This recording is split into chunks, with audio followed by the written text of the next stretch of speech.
Hi everyone. कल हम लोग पढ़े थे मॉडल वर्ब। मॉडल वर्ब के बेसिक बेसिक चीजों को कल हम लोग जाने थे। आज मॉडल वर्ब के क्लास को आगे बढ़ाते हुए चलिए शुरू करते हैं बिना लेट किए। तो दोस्तों, कल हम लोग मॉडल वर्ब को जाने थे। मॉडल वर्ब को जाने थे। मॉडल वर्ब हेल्पिंग वर्ब का ही एक पार्ट है और ये भी जाने थे कि मॉडल वर्ब 10 होता है और मॉडल वर्ब के अंदर can, could, may, might, shall, should, will, would, must, ought to। Friends, कल हम लोग जाने थे कि मॉडल वर्ब्स के अंदर टोटल 10 मॉडल वर्ब्स होते हैं और वो 10 आप लोगों के सामने लिखा हुआ है। अगर आप लोग चाहे तो गिन सकते हैं, 1 2 3 4 5 6 7 8 9 10 मॉडल वर्ब 10 होते हैं। कल हम लोग ये भी जाने थे कि मॉडल वर्ब सिर्फ और सिर्फ हेल्पिंग वर्ब का काम कर सकते हैं, वो मेन वर्ब का काम नहीं कर सकते हैं। मेन वर्ब का काम कौन कर सकता है? मेन वर्ब का काम प्राइमरी हेल्पिंग वर्ब ही कर सकता है। मॉडल वर्ब हेल्पिंग वर्ब का मॉडल वर्ब मेन वर्ब का काम नहीं कर सकता है। तो चलिए आगे जानते हैं एक एक करके। सबसे पहले हम लोग कैन को पढ़ेंगे। सबसे पहले हम लोग कैन को पढ़ेंगे। आखिर कैन कहाँ कहाँ इस्तेमाल होता है? कैन का यूज कहाँ कहाँ होता है? कैन को कितनी जगह में इस्तेमाल किया जाता है? कैन का यूज हम लोग कहाँ कहाँ कर सकते हैं? चलिए एक एक करके जानते हैं। दोस्तों, कैन का हिंदी होता है सकना। कैन का हिंदी होता है सकना। कैन के कई यूजेज हैं। सबसे पहले लिख लेते हैं यूजेज ऑफ कैन। दोस्तों, कैन के कई यूजेज हैं। सबसे पहला जो है वो पावर को दिखाता है, यानी शक्ति को दिखाता है। कैन पावर को दिखाता है, शक्ति को दिखाता है। यानी हम लोग इस तरह से कह सकते हैं कि मैं अभी दौड़ सकता हूँ या मैं अभी 50 किलो उठा सकता हूँ।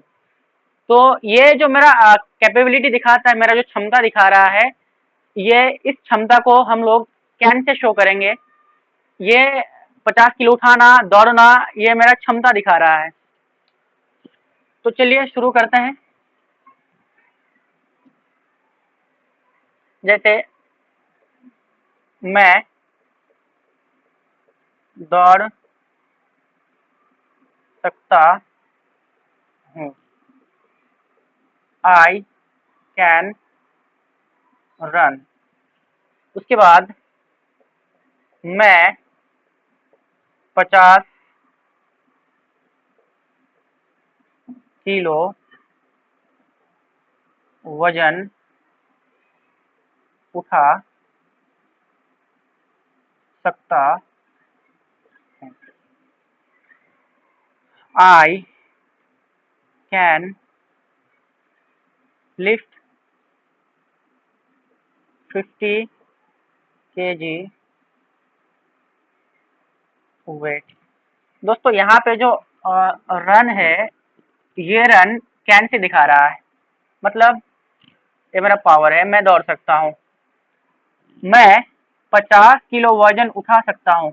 मेरे अंदर ताकत है तभी तो मैं 50 किलो वजन उठा सकता हूँ। अगर मेरे अंदर क्षमता नहीं रहता तो मैं 50 किलो वजन कैसे उठा सकता था? तो सबसे पहला यूज कैन का पावर, शक्ति। दोस्तों, इस तरह से भी जान सकते हैं कि हम लोग पैदा होने के बाद जो चीज करना सीखते हैं, साइकिल चलाना, गाड़ी चलाना, बाइक चलाना, ये सब चीज कैन से दर्शा सकते हैं। तैरना, आई कैन स्विम। कैन का दूसरा यूज है एबिलिटी, योग्यता। दोस्तों योग्यता का मतलब क्या है?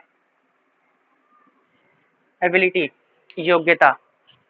दोस्तों हम लोग कह सकते हैं कि कोई कोई जो होता है वो बहुत ही तेज होता है पढ़ने में, लिखने में, हर चीज करने में, तो कह सकते हैं कि वह लड़का 10 भाषा बोल सकता है।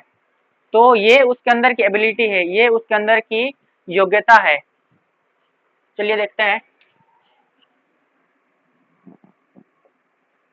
रामू 10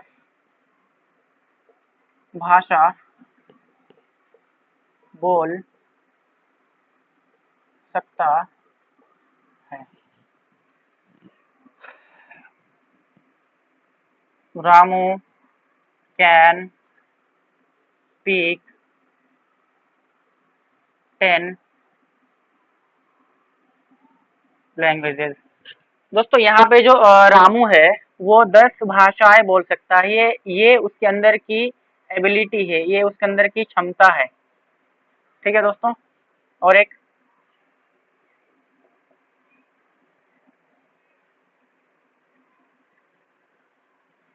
वह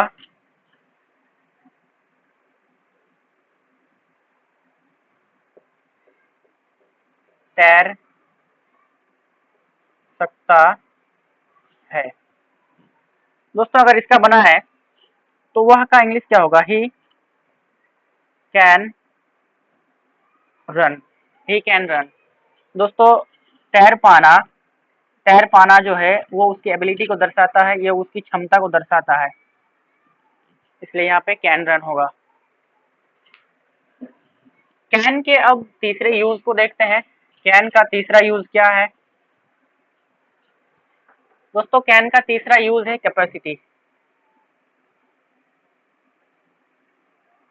कैपेसिटी को हिंदी में बोलते हैं सामर्थ्य।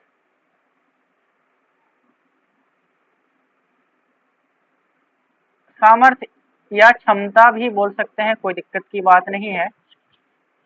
दोस्तों कैपेसिटी को कैसे जानेंगे? कैपेसिटी को हम लोग इस तरह जान सकते हैं कि एक एग्जांपल ले लेते हैं।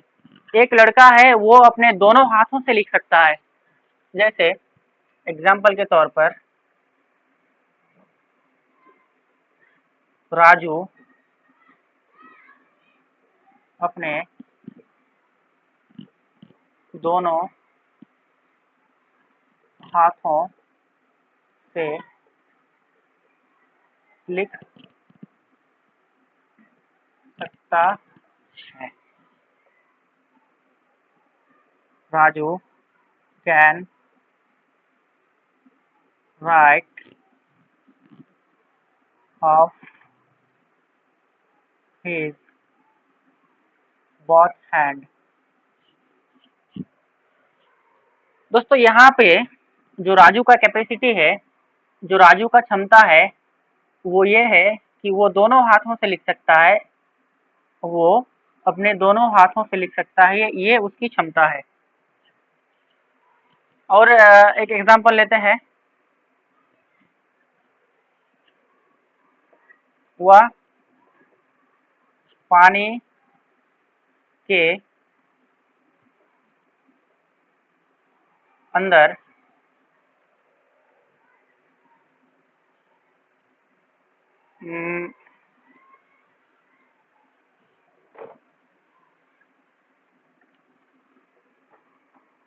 वह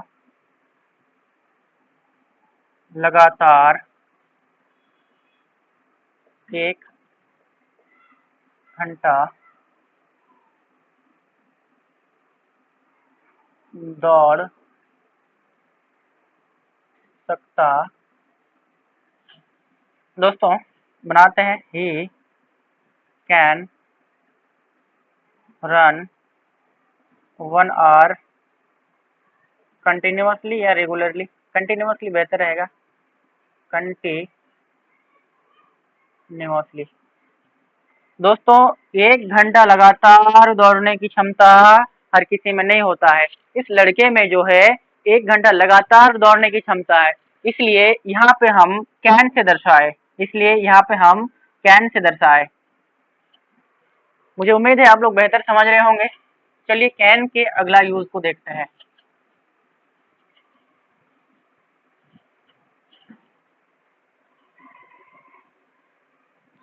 दोस्तों कैन का अगला यूज है,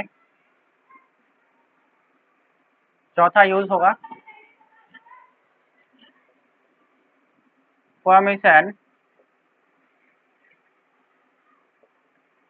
परमिशन लेने देने के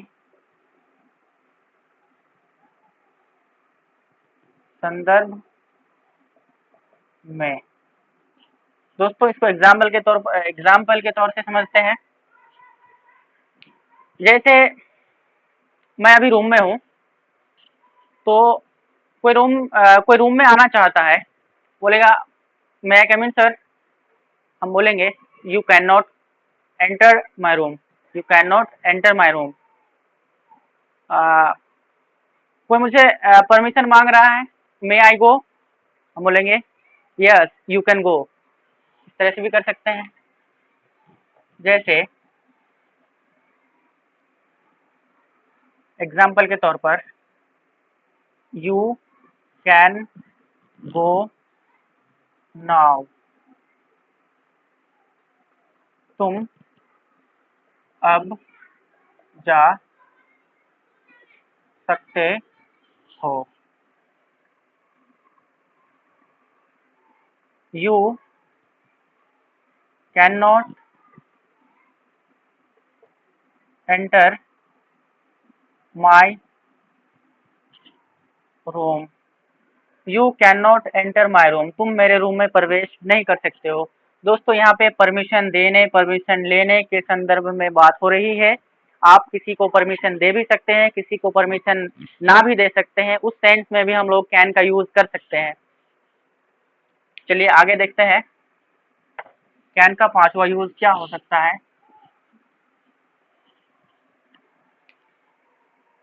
दोस्तों कैन का पांचवा यूज होगा फ्रेंडली रिक्वेस्ट, फ्रेंडली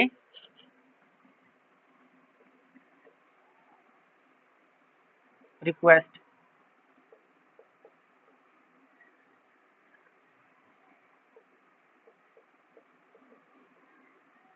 दोस्ताना विनती या अनुरोध। एग्जाम्पल के तौर पर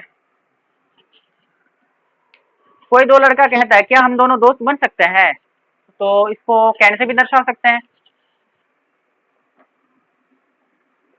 कैन वी बी फ्रेंड, ये कर सकते हैं, कोई दिक्कत नहीं है। कैन का अगला अगला यूज देखे तो कैन का अगला यूज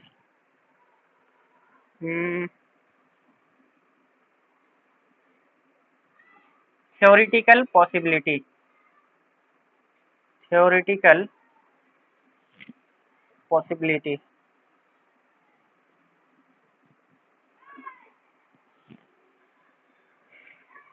दोस्तों थ्योरिटिकल पॉसिबिलिटी सैद्धांतिक संभावना,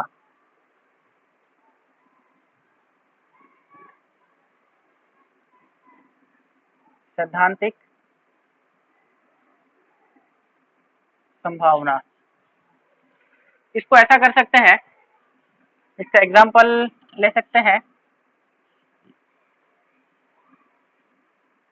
everyone can make a mistake.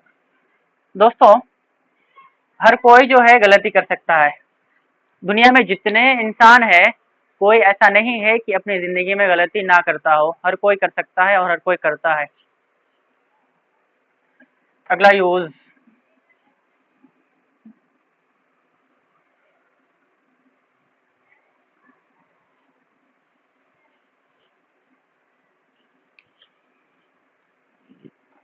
To assert one authority। दोस्तों अथॉरिटी का मतलब होता है अधिकार, अथॉरिटी का मतलब होता है अधिकार। किसी के अधिकार पर जोर देना। दोस्तों असर्ट का मतलब होता है जोर देना, जोर देना। किसी के अधिकार पर जोर देना, किसी के अधिकार पर जोर देना। जैसे एग्जाम्पल के तौर पर a parent can need to a parent can need to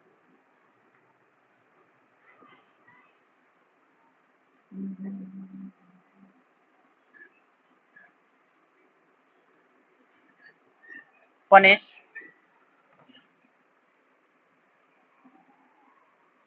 their children when they is